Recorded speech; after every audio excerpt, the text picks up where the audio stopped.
এবং দিনে 1,000 টাকা থেকে বাড়িয়ে মানবিক ভাতার পরিমাণ অবিলম্বে 5,000 টাকা করতে হবে। প্রতিবন্ধীদের অবজ্ঞা নয়, 5,000 টাকা মানবিক ভাতা চাই। অবিলম্বে 1,000 টাকা থেকে বাড়িয়ে মানবিক ভাতার পরিমাণ 5,000 টাকা করতে হবে।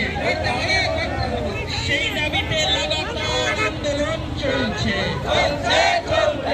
এই আন্দোলনে পুলিশ আমাদের সহযোগী ভূমিকা পালন করবেন সেই আবেদন চলছে। এই আন্দোলনে পুলিশ কেন